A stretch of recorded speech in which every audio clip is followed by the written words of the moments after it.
Good morning, everyone. Today, we will be playing a different variation on Tron, one that I'm going to call Thragtron, because if I look at my opponents, or if I look at this deck by the user Nimame, they're playing the full-on 4 Thragtusks. They got 3 Worm Coils in this list. 6 mana Ugin is nowhere to be found. They are playing a World Breaker. So from here down, it's the same. Oh, they are playing also a Nurturing Peatland instead of a 3rd Forest. So let's see if let's see what merits this list has over others. I suspect there's been a shift in the meta towards aggro, because if a deck playing 4 Thragtusks can 5-0, that would be what that indicates to me. I imagine there's probably a lot of Blood Moon run around right now. And this list definitely gives you some game if your opponent plays a Blood Moon. You can definitely stabilize if you have that many Thragtusks and Worm Coils in your deck. So we're slightly under like the 7 mana curve that we normally would be. Also, Emrakul, the Promised End, I've never been big on as a top-end threat. I much prefer Ulamog or even Kozilek, but maybe I'm wrong. Let's find out. Round 1, here we go. We'll play first. I'm not going to keep that hand. I don't think I keep this hand either. I will go to 5, at least to try and get a hand with 2 lands. This hand is not terrible for 5, because you do have you have a Sphere of Star and an Ancient Stirrings, but perfect. So we have Karn, Great Creator on... I'm going to put 2 cards back. We're going to put, I guess, Forest and World Breaker back. As much as I like World Breaker, Karn is a better threat, and we have 2 of them. So we're going to start Urza's Mine Expedition map. At least against a blind opponent on the play, with Tron already. Opponent starts Elvish Reclaimer, so this does appear to be the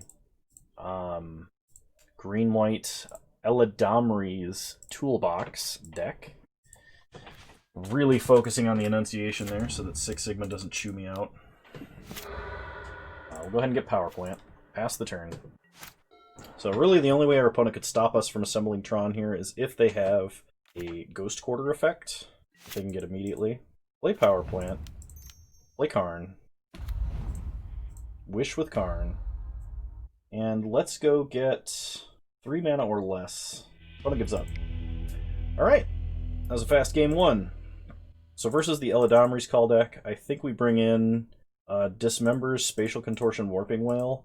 And I think we're going to go down Emrakul, a Thragtusk, a Worm Coil, and you know what, I'm not going to bring in Warping Whale. We want the Dismembers to be able to answer the Dryad of the Elysian Grove, which, let's face it, should have been an Eidolon, not a Dryad. Yeah, I'm going to mulligan. That hand is not bad, but this hand is way better for obvious reasons. We're going to keep... I'm going to put back Sylvan Scrying, and I think I'm going to try and cast a World Breaker on curve with this Chromatic Star. This is bad if and only if my opponent has a quick Field of Ruin or Ghost Quarter play, which is possible. This version is playing Lotus Bloom. That's interesting to me. So play Urza's Mine, play Chromatic Star, pass the turn. If they destroy it, we at least get a draw out of it, but they shouldn't probably focus on that. Opponent plays a Flagstone, so they will be able to get 2 lands out of their deck, and Elvish Reclaimer will actually ramp them. Play a Power Plant. It's possible I should have kept the Sylvan Scrying over the Ancient Stirrings just to ensure I can get to Tron. Opponent sacks Flagstones with Reclaimer, getting a Raugrin Triome and a Ghost Quarter. Okay.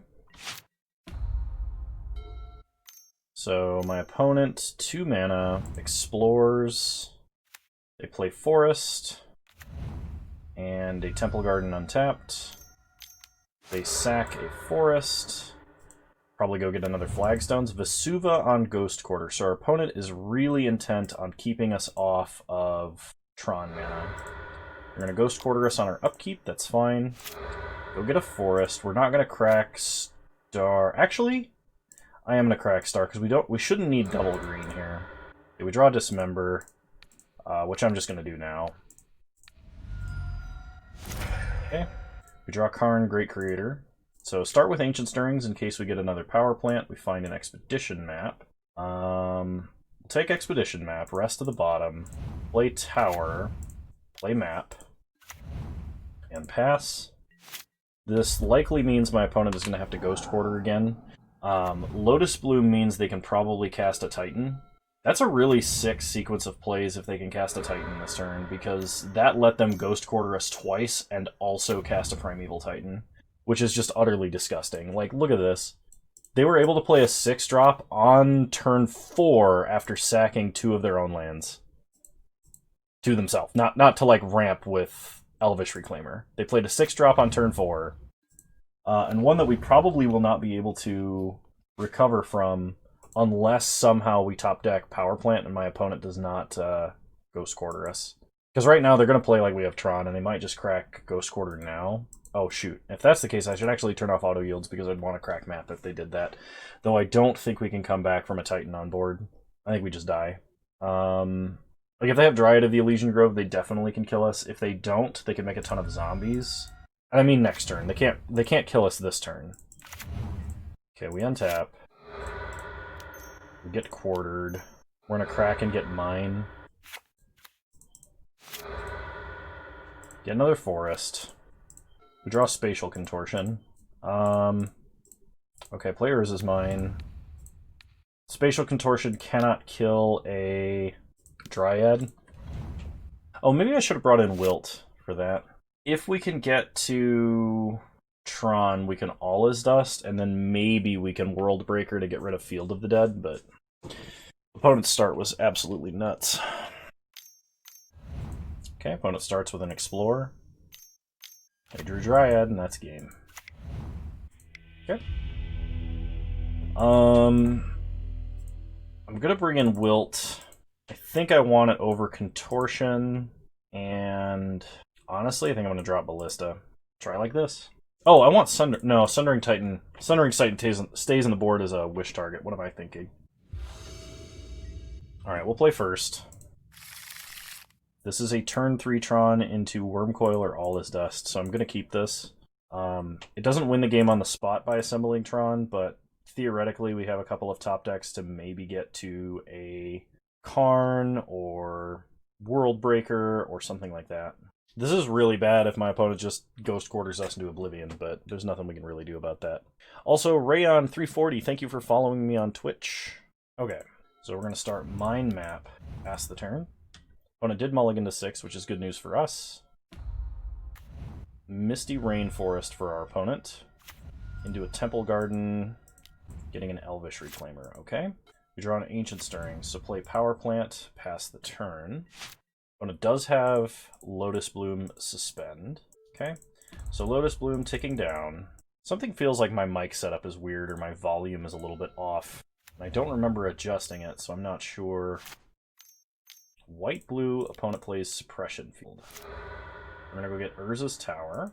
Suppression Field resolves, which means it costs 4 for them to activate Reclaimer, and they can't activate Ghost Quarter without paying 2 in addition. So we can't Chromatic Star easily, but we don't need to.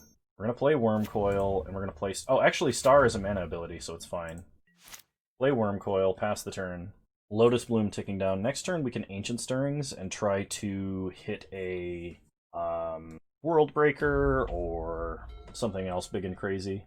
Okay, opponent attacks for 1, or does not attack for 1. We draw Urza's Tower. So sack Star, draw a card and add green. Thragtusk, Ancient Stirrings. Karn Great Creator prevents them from cracking Lotus Bloom and kills it automatically. So take Karn, rest to the bottom. Play Urza's Tower, play Karn, down tick with Karn, pay 2. We're gonna go get... Alright. I don't know, I don't think Suppression Field was good there. I mean, it might have been very good if we had a slow non-Tron hand, but our opponent seeing us kept 7. I don't think it would have been good. It doesn't interact with Sphere or Star at all because they are mana abilities, so if you're thinking about siding in Suppression Field versus Tron, please keep that in mind. So, on to round 2. We draw an Urza's Tower. We're going to mulligan. Still going to mulligan. Alright. Sphere, Star, Map, all are great top decks, along with Tower, so that's at least 16 cards that are a good top deck.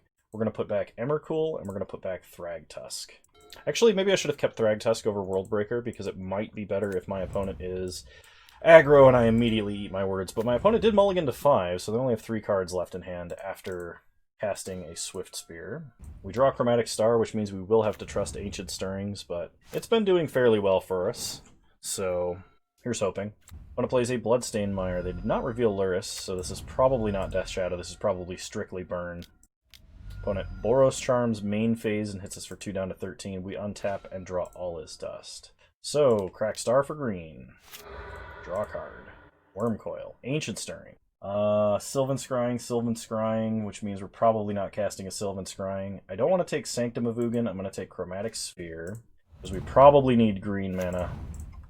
We are now at least 7 cards deep and haven't seen a tower. Okay, opponent plays a Mountain. Cracks Sunbaked Canyon, which is generally a good thing when you see your burn opponent cracking lands early. They hit us down to 8. Tower, please. Thragtusk. If we draw Tower, we can play Thragtusk this turn. Otherwise, we're stuck playing Wormcoil next turn. I know I've been cracking Spheres and Stars early, but if I crack Sphere here and get a Sylvan Scrying, or an Ancient Stirrings, or a Tower, or even another Sphere, we can maneuver into a more advantageous position, and I definitely want to hit a land drop. Because there is the possibility my opponent gets to only lands in hand and is hitting us for 1 every turn. And if we get there, we can at least play a Thragtusk eventually. Tower. Got him. Thragtusk is definitely safer here over Wormcoil because my opponent probably has some form of main deck Skullcrack effect that prevents us from gaining life. Wormcoil isn't as reliable versus Burn when you need life immediately like we did right there. So my opponent shocks a Sacred Foundry. Starts with a Searing Blaze to kill Thragtusk. Okay. We take 3 damage, go to 10. My opponent has a Lava Spike and attacks. We are just going to block here because we're going to resolve a Wormcoil Engine next turn. Okay, play Wormcoil Engine.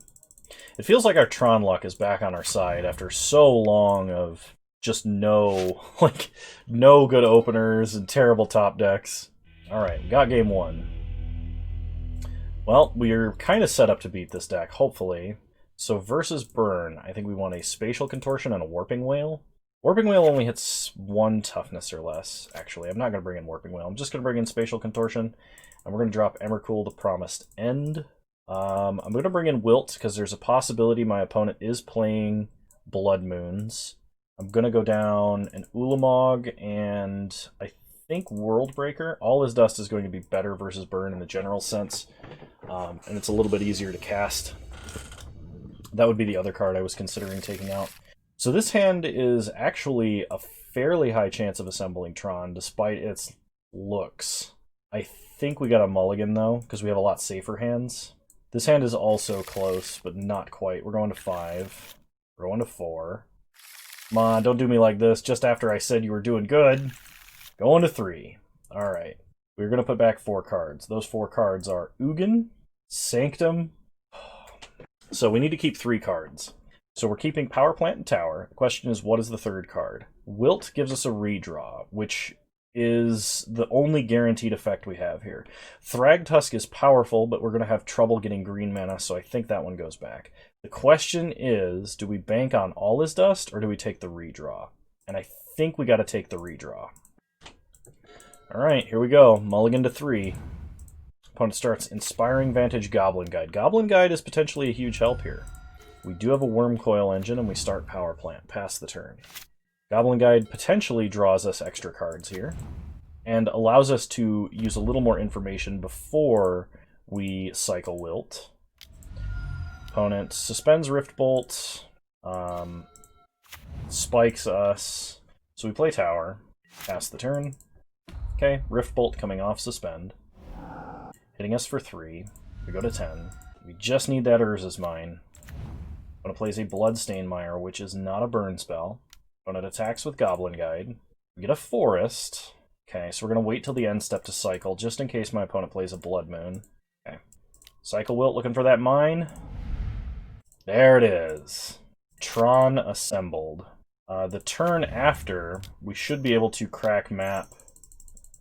So next turn, I can play map, crack map off of tower, and then play Thragtusk. I'm going to do that because it's a little bit safer versus like a smash to smithereens. I don't think I can lose. Well, I have a forest. I could just play it. Opponent has a smash to smithereens. So they're going to split up our Wormcoil engine. And I'm just going to play Expedition map now. But it cracks Bloodstained Mire, probably just to thin their deck. Getting a Sacred Foundry untapped. We go to 2. Okay, opponent has 2 draws to draw a bolt. And they got there. They hard cast the old Rift Bolt. So that's why Thragtusk is a little bit better versus Burn than Wormcoil is, because Wormcoil doesn't gain life immediately. If you attack with Wormcoil and they don't have a Skull Crack, you're almost guaranteed the victory. But that hand was not bad for a Mull to 3. Let me say that. Alright, we'll play first. 2 pieces of Tron, 1 redraw. Karn is not that good versus Burn. I mean, it can be, but I think I'm going to mulligan that hand. That hand was good, but I think we can do better. Same problem here. I'm going to mulligan. Alright, Little Karn I think is actually a little bit better than Big Karn. Oh, wait, hang on. We'll put back Karn Liberated and a tower. It's slightly worse than I think our opener is, simply because it has less cards, but I like Karn Great Creator. I did not side out a Wormcoil engine, so I can't wish for 1. I need to remember that. Opponent starts Goblin Guide and attacks. Top of our deck is a Karn Liberated. Play an Urza's Tower, pass the turn. We're going to leave Chromatic Star, because we can fizzle a Smash to Smithereens if we need to. Eidolon of the Great Revel. Okay. But it goes to combat, attacks for 2 with Goblin Guide. Goblin Guide finds us an Ancient Stirrings. So we are not going to crack Chromatic Sphere, because we know we're going to be casting an Ancient Stirrings next turn. We untap, draw Ancient Stirrings, crack Star for green using Power Plant. We draw Urza's Power Plant. Ancient Stirrings, take some damage. We're looking for a mine, going deep. There's the mine, play the mine, rest to the bottom. Play Karn Great Creator. And we're going to go ahead and wish. And we are going to pick up... My opponent does not have any typed lands. I think this is the case. Let's see. Okay. Well, let's think about what our play is next turn, because I think they have to take a turn off to kill Karn here. Next turn, we're going to have 9 mana. And we could play Sky Sovereign, which is a way to take out Eidolon easily. We can't play Ensnaring Bridge this turn, and Ensnaring Bridge is not going to be as useful. I could get a Walking Ballista. Walking Ballista is another threat that I could play that would actually very easily handle a lot of my opponent's creatures. I think I'm going to go with the Sky Sovereign here, though. It's not quite as adjustable, but it feels like it might be better. Sky Sovereign might allow us to stabilize on board and then follow up with our other Karns and stuff. Opponent plays a second Eidolon of the Great Revel. Okay, well, we're kind of done casting small spells right now. Opponent suspends a Rift Bolt and attacks us for 4, completely ignoring Karn. Thragtusk on top of our deck. We go down to 10. Untap. Well, play Power Plant. Play Sky Sovereign. Kill Goblin Guide. Downtick Karn. Probably should take Walking Ballista here. But I definitely want to play other Karn and animate Sky Sovereign, because they can't just bolt that, and they can't really swing into it either. I'm going to take Walking Ballista because it's effectively a large haste creature for us with how much mana we have now. So play a new copy of Karn, keep the new Karn, and uptick to animate Sky Sovereign. So my opponent would have to have 2 burn spells if they wanted to kill Sky Sovereign and attack us for 4, but they're taking 8 damage if they burn Sky Sovereign twice. If they have Path, they're also taking 8 damage. They bolt our face, they go to 11. We go down to 7. Opponent plays a Fiery Islet, and face is the place. We don't really have a choice. We got a block, we're going to 5, but now if my opponent has 2 burn spells, we are toast. Lava Spike us down to 2. And Lightning Helix.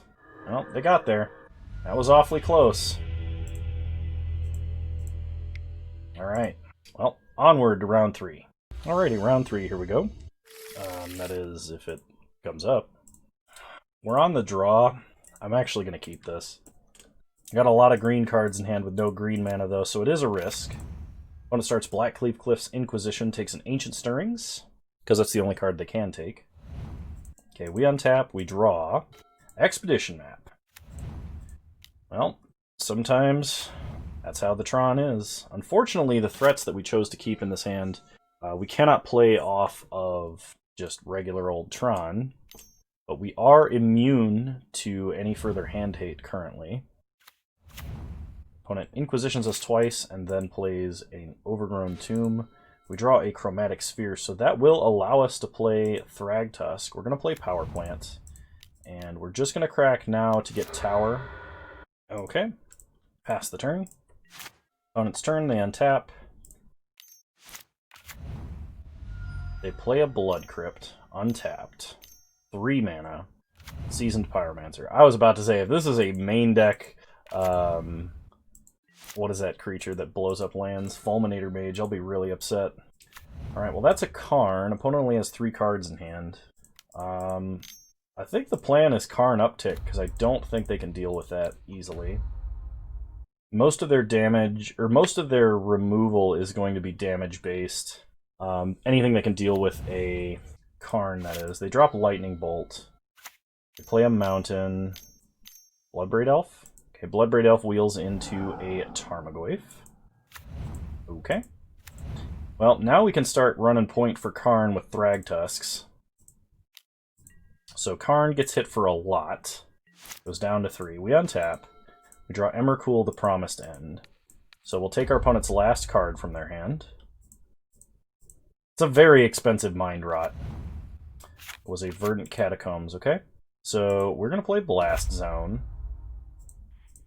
Play Chromatic Sphere. Crack Sphere for green. Another Sphere. Play Thragtusk. Gain some life. And play another Chromatic Sphere. Pass the turn. So if they swing everything at Karn, Karn will die this turn. Because the best we could do would block Tarmogoyf. Okay. We are going to block a smaller creature that does not kill Thragtusk. Okay, we have 3 card types, which means Emrakul, the Promised End, costs only 10 now. So if we top deck a any Tron land, we can cast Emrakul this turn. Opponent Kolaghan's command to kill Thragtusk. So any land now allows us to play Emrakul. We draw Karn. Opponent does have a card in hand. Play Karn. If we downtick on Tarmogoyf, we can trade with Bloodbraid, and then Karn will only go to 1. Okay, opponent cannot beat second Karn. So versus Jund, I kind of want Dismembers. Veil of Summer has some utility, and I think I'm going to bring in a Wilt. Also versus Jund, I think we drop... What do we take out versus Jund? I think most of our deck is actually good versus Jund. I'm going to drop a Worm Coil just in case I want to wish for it. Maybe that means I'm not bringing in Wilt. I guess they could play Damping Sphere. I'll bring in 1 Dismember. I'm going to drop Walking Ballista. It doesn't line up super well with their stuff, though it is an easy way to kill Bob. Actually, maybe this is not a Veil of Summertime. So bring Dismember back in. Drop the Veils entirely, and we're going to run it like this. I think out of the board, they're probably going to have Cleansing Wildfire and potentially Fulminator Mage, which means that we are not likely to be able to assemble Tron as easily. Alright. I think we can do better. This hand does have the redundant ability to fight through Inquisitions and stuff. That's something we have to be aware of if we're keeping a hand. We need a hand that can redundantly assemble pieces of Tron. I'm actually going to keep this. I've changed my mind.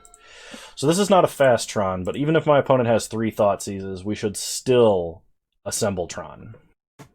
This does mean that we are starting Expedition Map. Okay, we get Inquisitioned. So I think my opponent takes Expedition Map.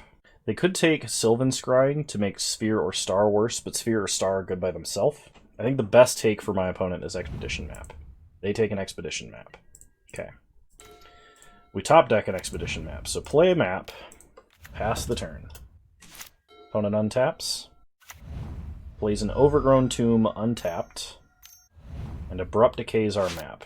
Alright? So we untap, we play a peatland, Sylvan Scrying, let's go get a mine, pass the turn. This does allow us to play and crack map unless my opponent has another Thoughtseize effect, and then we can start cycling stars looking for a threat. Opponent plays a swamp into a Liliana of the Veil. Makes us upticks Lily, so we're going to discard Chromatic Sphere. Star on board at least draws a card if it somehow gets destroyed. We draw a Thragtusk, which we will be able to play as a threat, and it's fairly decent versus Liliana.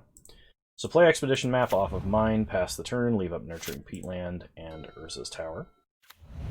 Opponent plays a Bloodstained Mire. Cracks Bloodstained Mire for a mountain. Then plays a Bloodbraid Elf. They cascade into Renin 6, which is pretty good, I must say. Elf gonna smash in for 3, but they're also gonna take up Lily, so we're gonna discard a Chromatic Star because we no longer need it. They discard a Thoughtseize. So they pick up a land, which was Raging Ravine, I believe. Go to combat, they attack us for 3. So I'd like to get an All Is Dust off the top. That would be, I think, the most insane. Expedition Map, let's go ahead and crack for Power Plant. Untap, we draw World Breaker. Is World Breaker better than Thragtusk? It is not. It is not better than Thragtusk. So play Thragtusk, and the only reason it's not is because my opponent has an onboard Edict effect. We can pitch. We're not playing out Chromatic Sphere because we're going to pitch it to a Liliana uptick. My opponent is holding a Raging Ravine, meaning that we could World Breaker to exile Raging Ravine to take one of my opponent's threats away from them. Luckily, our opponent pitched a Thoughtseize and not an Inquisition, meaning that they have less Thoughtseizes in the deck that could potentially hit a World Breaker. 4 mana for another Bloodbraid. That is slightly punishing. This does mean we are losing World Breaker. We could sack Nurturing Peatland to actually get it back to our hand on end step, which is probably worth it. Okay. It picks up Bloodstained Mire. They did not take up Liliana beforehand, and they already played a land, so they might have to just discard that Bloodstained Mire. They do. They're going to attack us for 3. I am going to trade. So, on my opponent's end step, this is really bad if we draw Ugin. Actually, I'm not going to do this. We're going to wait. Okay, we draw Sylvan Scrying, which is nice. So, we can play Sylvan Scrying, and we can get... My opponent, I think, has to alt Lily next turn. I don't think they ever have a choice. If that's the case, getting another Tron land is probably best. I'll get an Urza's Tower. Play Urza's Tower. Go to combat. We are going to attack Liliana. We've put ourselves in a position where Liliana uptick is not good.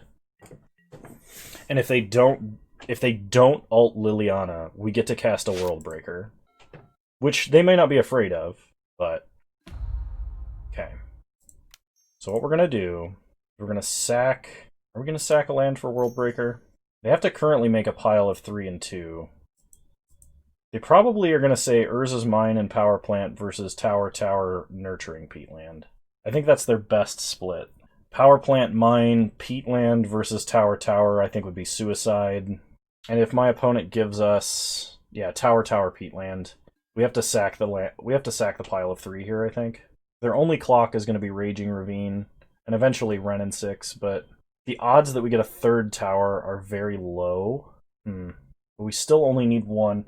Is the odds that we get 2 of tower in a 45-card deck greater than the odds that we would get both a Power Plant and a Mine, which are currently 3 ofs in a 45-card deck? I'm going to keep the pile with green mana and sack less lands here. Note that when you are dealing with a Liliana Ultimate on Moto, you choose the pile to sacrifice, not the pile to keep. I've seen that completely wreck some people. Okay, opponent picks up a Verdant Catacombs. Okay, opponent Bloodbraid Elves into a Inquisition of Kozilek, which they do cast. Man, Bloodbraid Elf is a really, really good top deck threat. And the fact that my opponent has played 3 of them is, like, slightly tilting. So we're going to play Chromatic Star, and we're going to crack Star for green off of Urza's Tower to draw a card. Another Sphere. We have green mana by default here, so it's not really that big of a deal to be doing this now. I guess, technically, I could have hid whatever I potentially ended with from my opponent's hand hate spells, but they've cast a lot of them this game, and so it's not likely that they have yet another one, and we really needed to play a land if we could draw one. Okay. Well, my opponent is going to alt Wrenn and 6, so I'm just going to concede here.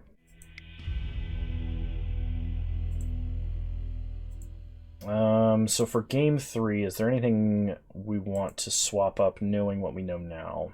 Spatial Contortion does kill Raging Ravine and Bloodbraid Elf, but we do have Dismember already.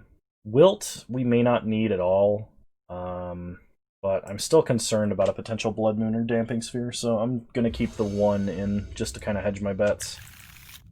Okay, I do not like this hand. Tell you what, though, I'll keep this one. We're going to put back Thragtusk. We're going to start Mine and Map. On the play, this kind of hand is safe because we will get down Mine, and unless my opponent has a Smelt or a Shatter Spree or something, or a Nature's Claim on turn 1, they're not going to be able to deal with the map. At least not before we could crack it for value. Pass the turn. So Inquisition completely whiffs if they play it. Okay, play a Power Plant, pass the turn. The good news is Wormcoil Engine is very tough for my opponent to deal with, and we can play it immediately on turn 3. Okay, opponent plays a Blooming Marsh. Does not have any Cleansing Wildfire effect. We're going to go get a tower, untap, draw Ugin, play a tower, play Wormcoil, pass the turn. Opponent Ancient Grudges the Wormcoil Engine. Okay. So they're going to do a 1.5 for 2 if they flashback Ancient Grudge on a token. If we resolve Ugin, we're in an amazing place. Because other than a Bedevil or a Dreadbore, I don't think they can answer Ugin. Okay, opponent plays a Tarmogoyf and leaves up mana for Ancient Grudge flashback. Nope, decides to do it just right now. Okay, we untap and draw Karn. Is it better to play Karn or Ugin from this position? It is much better to play Ugin.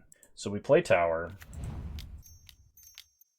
Because my opponent exiled cards from their graveyard and lost out on the instant, Ugin can now uptick to kill Tarmogoyf instead of downtick. Yeah, opponent can't beat that. Alright, we're 2-1 going into round 4. Alright, round 4, here we go. It's not a quick Tron hand, so I think we're going to mulligan here. At least versus an unknown opponent. This hand has some high upside potential to it. I'm going to keep, and I think I'm going to put back Worldbreaker and keep Thragtusk. Just off the chance that my opponent is playing an aggressive deck. Opponent starts Temple Garden, so it's probably Eladamri's Toolbox, but it could be Heliod Company. In which case, our hand doesn't like interact with them in any way. We would need Worldbreaker over Thragtusk, which is kind of sad. But it appears to be Eladamri's Toolbox and is not, what do you call it? Heliod Company. So crack Expedition Map, we'll go get Power Plant. Pass the turn. Next turn we can play Star, crack Star for green, and Sylvan Scrying for Tower. When it shocks a Steam Vents. Oh, this could just be Uro. I don't know if it's necessarily the Titan one, but... Okay. Second Chromatic Star is nice. So play Sphere. Crack Sphere for green. Draw Map. Play Scrying, get Tower. Pass the turn. Yeah, I wish I had kept Worldbreaker over Thragtusk.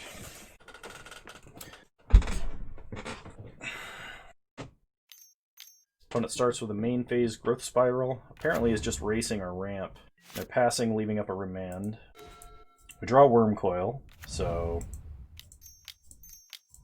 Play Wormcoil Engine.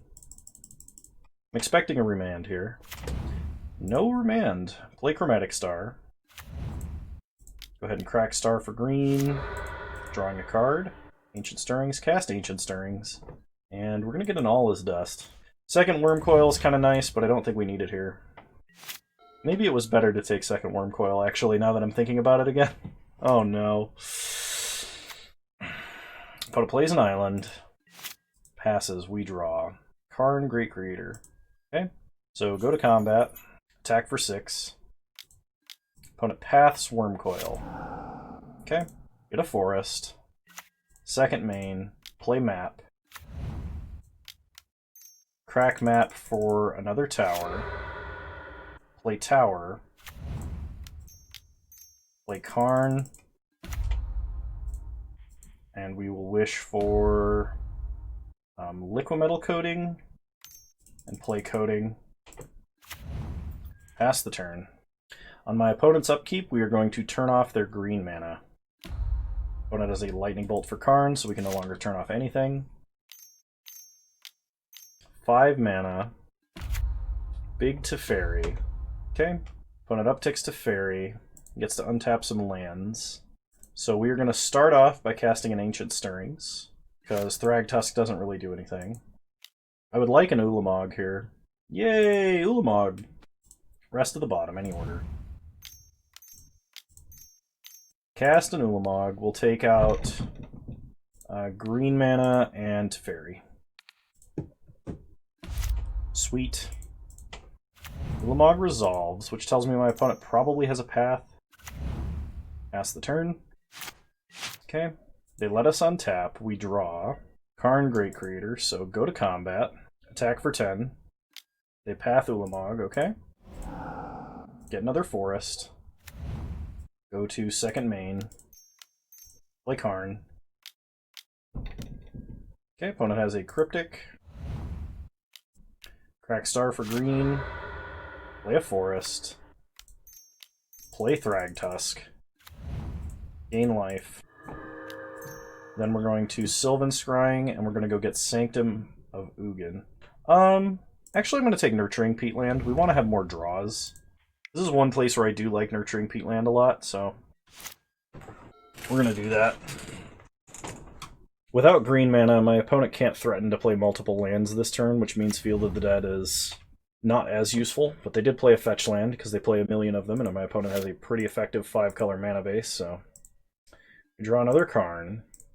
So go to combat. Attack our opponent for 5. If they have interaction, we want them to play it first. Try Karn, Great Creator again. Opponent has a Remand. Try Karn, Great Creator again. Opponent has a Force of Negation. Play Nurturing Peatland. Sack it to draw. Ancient Stirrings. Yeah, we'll take a World Breaker. Rest at the bottom. Pass the turn. So my opponent will likely be able to get at least one zombie off of Field of the Dead here. They crack Flooded Strand. Okay. Misty Rainforest. So they get a zombie. They will be able to reanimate Uro. But we have 14 mana, which means we can cast World Breaker and All Is Dust. Primeval Titan. Okay. Well, this means they won't have interaction for All Is Dust, which is nice. Let's see what lands they grab. Field of Ruin and an island. We untap, we draw. Karn Liberated. Well, start with an All Is Dust. Opponent has 8 lands with different names. We get a Beast. Play World Breaker. Exile Field of Ruin. Get a 5/7. Opponent untaps. It may have been better to play Karn and uptick, but my opponent would have been able to take us off of Tron and get a bunch of zombies out of the deal, and that would have been a problem. So opponent is replaying Uro, Titan of Nature's Wrath. I guess the good thing about this is we can at least play Karn and downtick on Uro. My opponent is going to have a lot of zombies. They have 2 cards in hand as well. We untap, draw Thragtusk, play Karn. Okay. Opponent cracks Flooded Strand, gets a Mystic Sanctuary, puts a Force of Negation on top of their deck. Cycles Raugrin Triome, but they only have 2 mana. They'd have to pitch their whole hand. It was a Growth Spiral. Okay. Play Thragtusk. Gain some life. We're up to 30 past the turn. So now it's who can top deck better. And honestly, it's probably my opponent.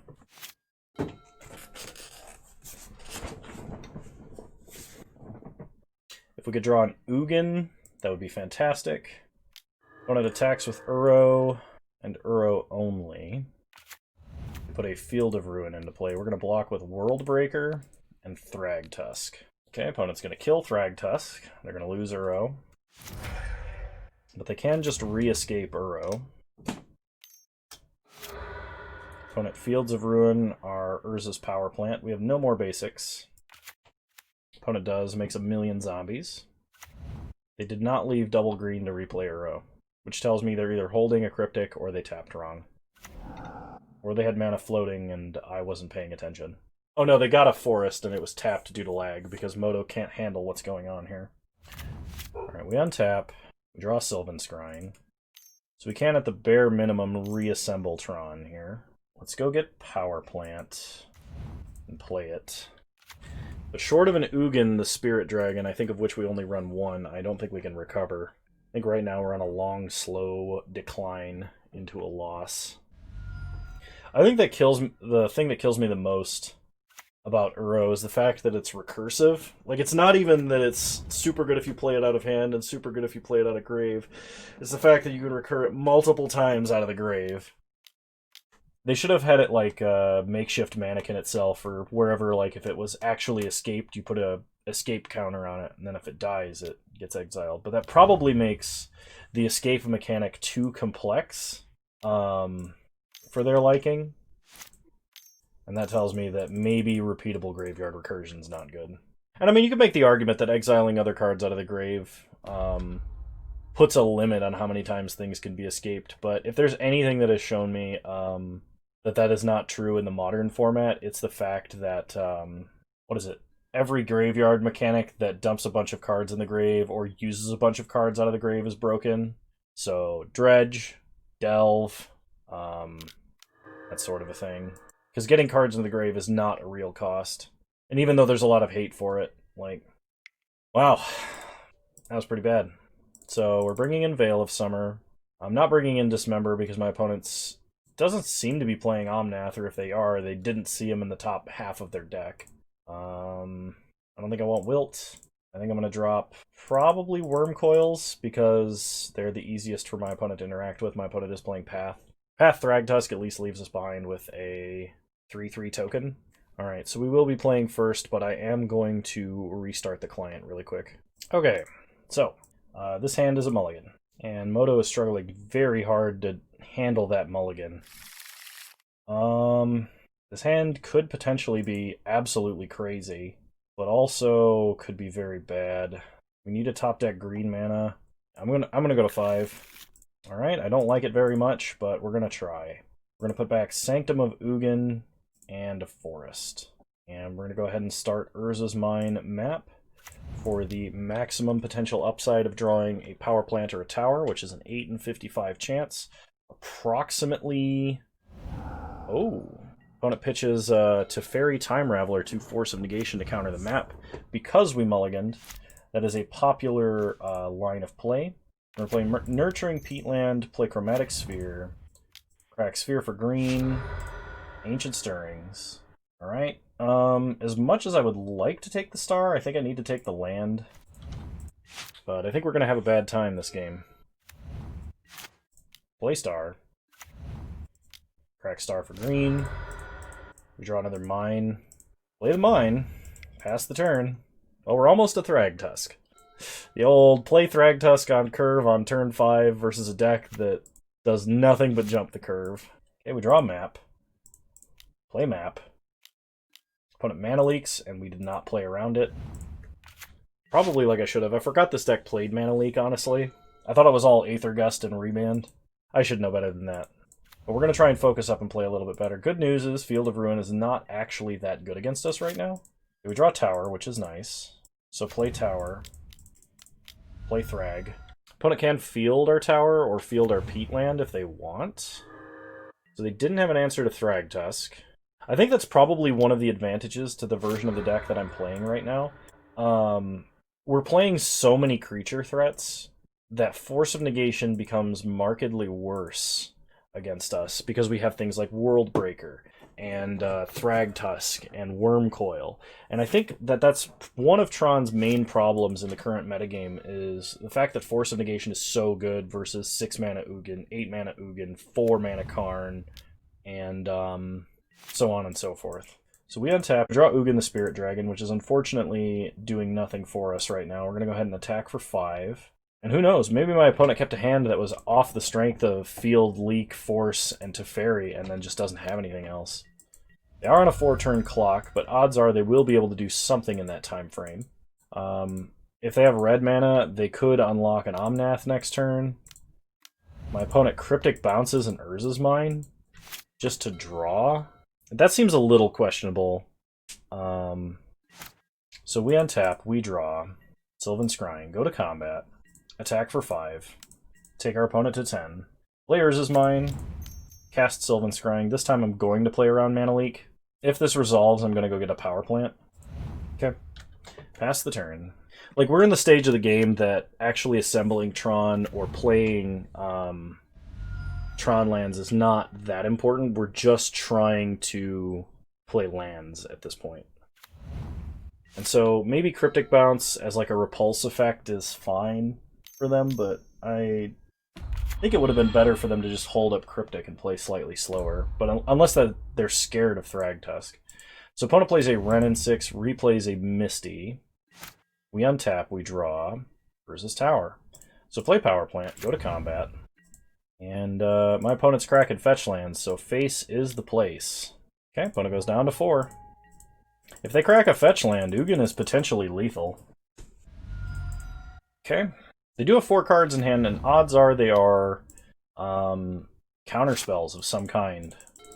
I would like to draw a Veil of Summer.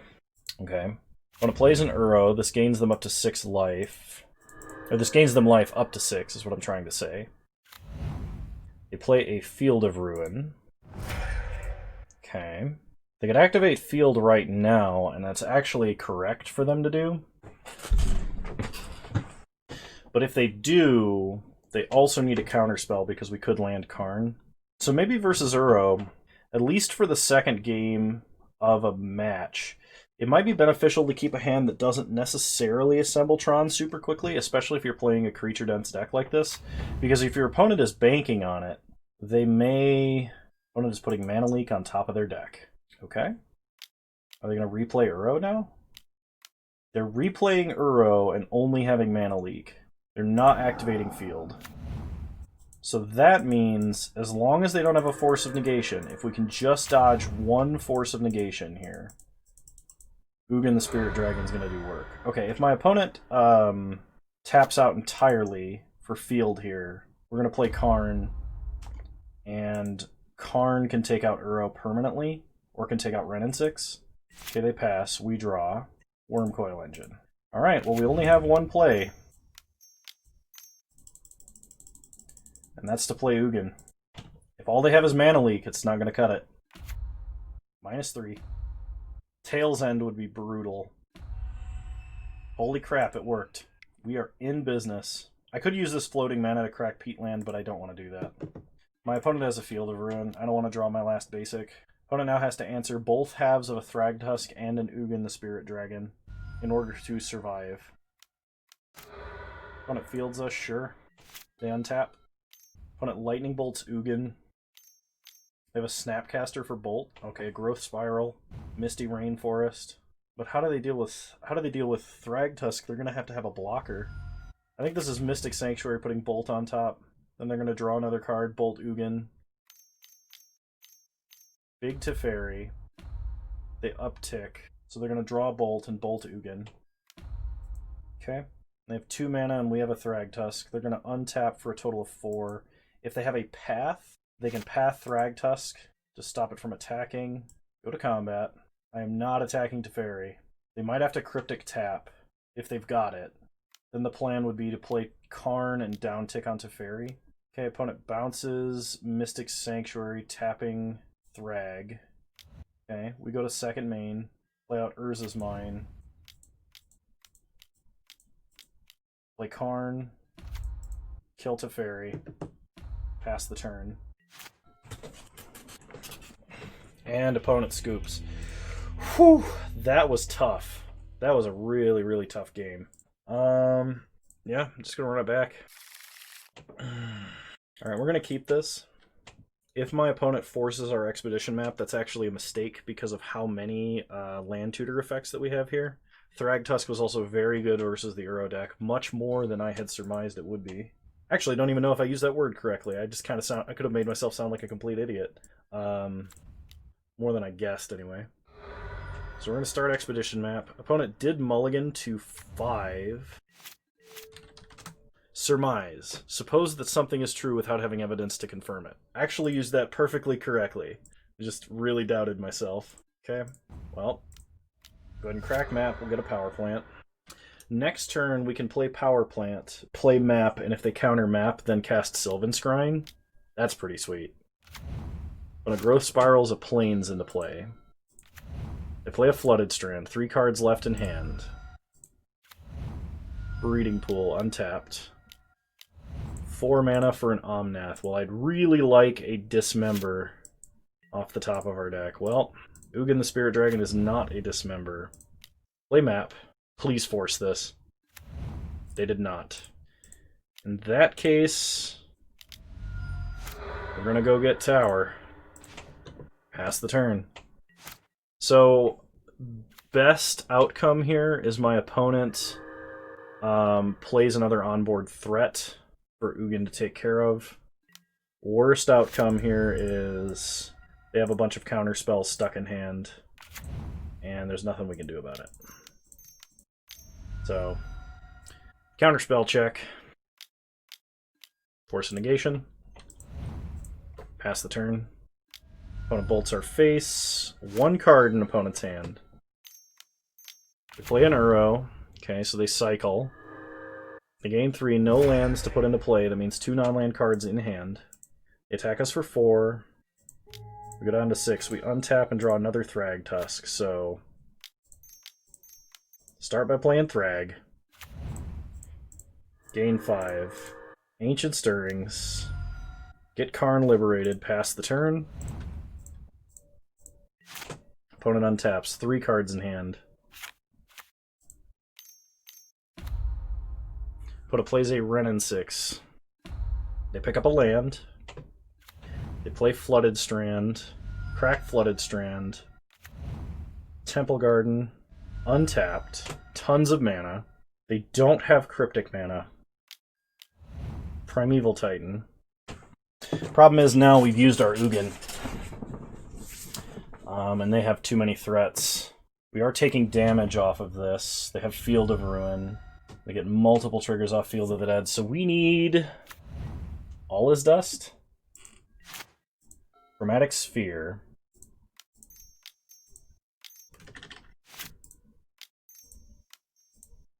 So we go Scrying. We have 5, 6, 7 mana exactly. Yeah, get another tower. Play the tower. Play Karn. Karn kills Prime Time, because otherwise I think we lose instantly. Play Sphere. And we just have to survive for a turn. Okay. Pass the turn. If we can survive for a turn, and my opponent Field of Ruins Urza's Mine, there's a chance. Opponent makes a zombie, gains a bunch of life, cracks Flooded Strand, gets a bunch of mana off of whatever land enters the battlefield. Okay. Makes another zombie.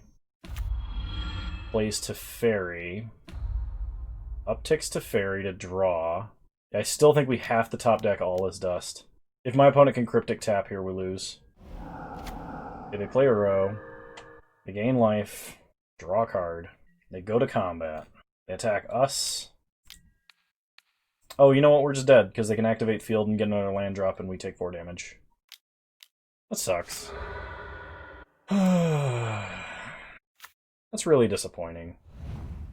It was like all that work just to lose. Alright, well, I'll see you guys in round 5 then. We'll play first. This could work. You know what? I'm gonna keep it. Let's see what happens. I'm getting really tired of Uro Omnath being the top deck. I was tired of it as soon as I saw it, but like, it's exactly the kind of deck I don't like, which is just good stuff. Like, when you're playing all of the best cards in the format in the same deck, that's not how a game should be designed. So, start Tower Expedition map, pass the turn. This way, if we draw another Tron land, we will have Tron on turn 3 for Karn. Our mystery opponent plays a Scalding Tarn, cracks Scalding Tarn, gets a Steam Vents untapped, and plays Serum Visions. Hope of Girapur. Okay, not what I anticipated. Play a Forest, crack map, get Power Plant, pass the turn. So what plays Hope of Girapur? Storm? There is a deck that plays Hope of Girapur. They attack us for 1. Oh, is this like Wurza? Or something like that? Play Power Plant. Ancient Stirrings. This could be like a Metallic Rebuke. This might just be like Astrolabless Wurza. I could see that being a thing.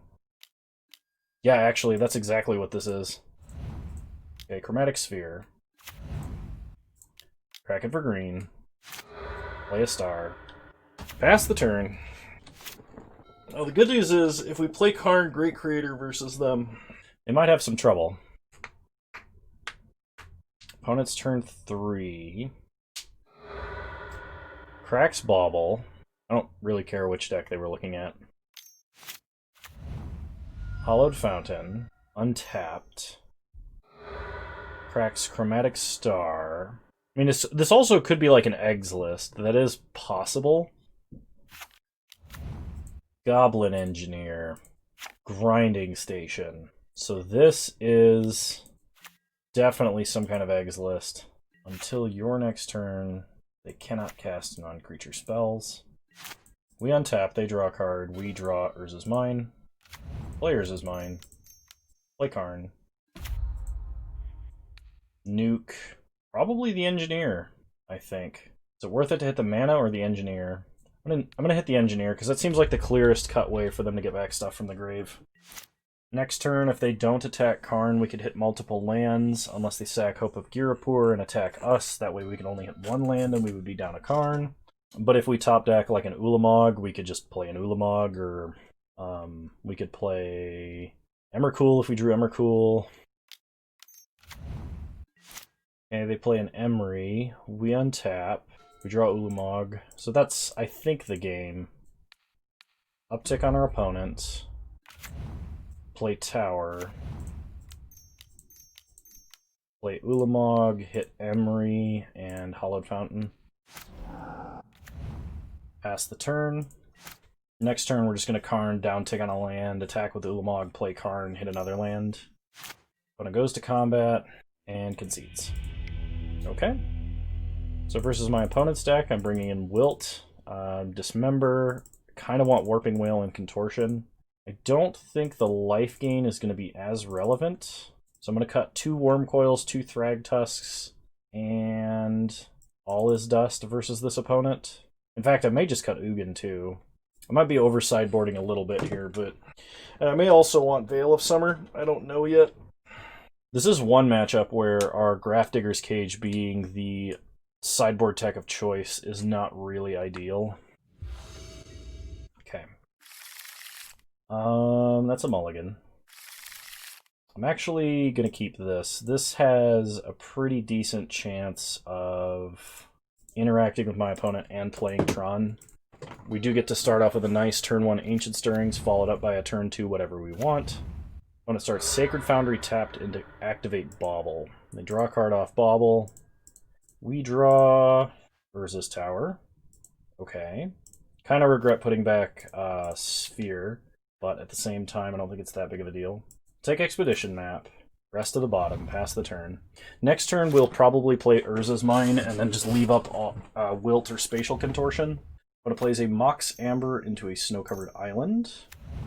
Into an Emery. Okay. They mill... Oh, it's Jeskai Ascendancy. Okay. We'll play Urza's Mine, and we're going to contort Emery, because she is a huge problem. Pass the turn. Next turn, we can play Map and leave up Wilt, and then the turn after, we can cast Worldbreaker. Okay, my opponent has another Emery. They mill Spellbomb, Underworld Breach, and Goblin Engineer. We draw another Wilt, so play Urza's Tower. Play Expedition Map. I don't know if I Wilt now or not. I don't think I do, so I'm going to pass. Plus, we may want to just activate Map. Okay, opponent replays Bauble. I think basically we would only Wilt a Jeskai Ascendancy. Okay, they have a Spellskite. Another Emery. So they're going to Legend Rule themselves, sure. They keep the untapped one. They mill several Ambers.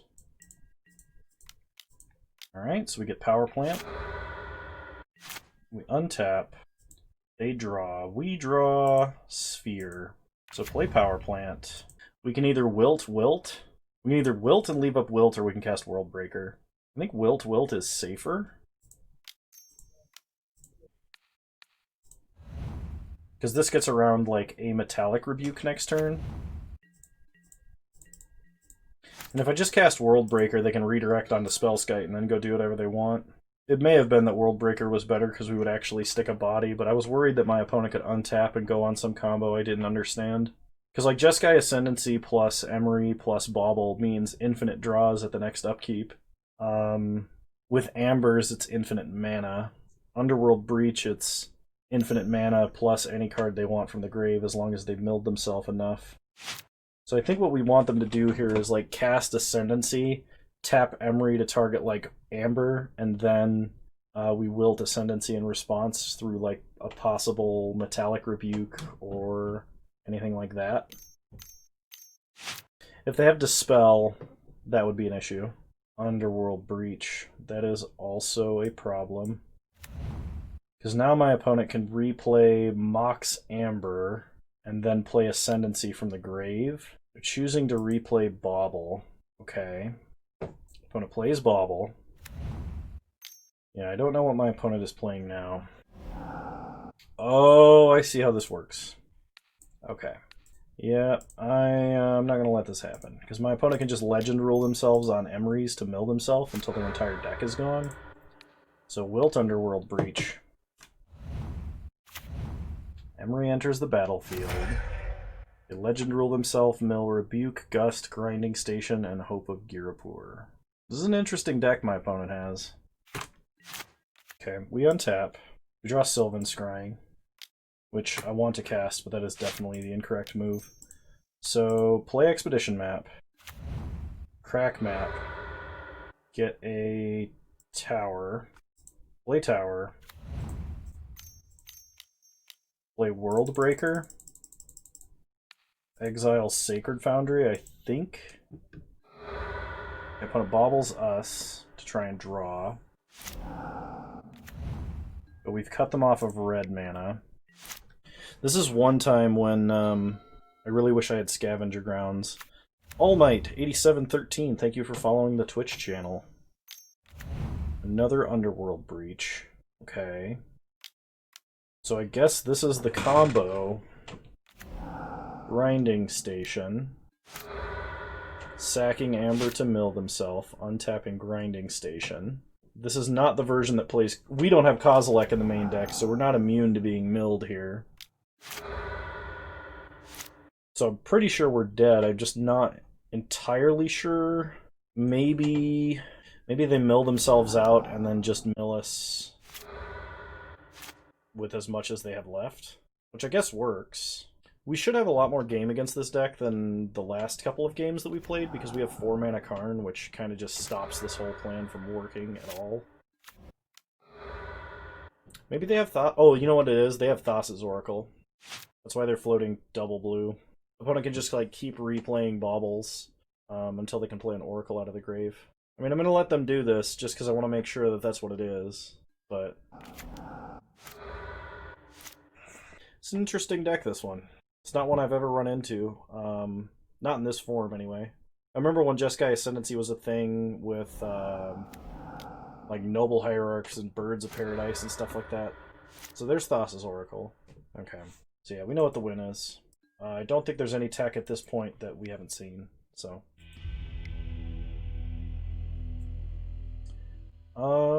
still no adjustments, I think. I took all this dust out of the deck. Maybe I shouldn't. Yeah, I'm just gonna run it back as is. Although I'm gonna drop Warping Whale for a Veil of Summer. Alright. Who would like to play first?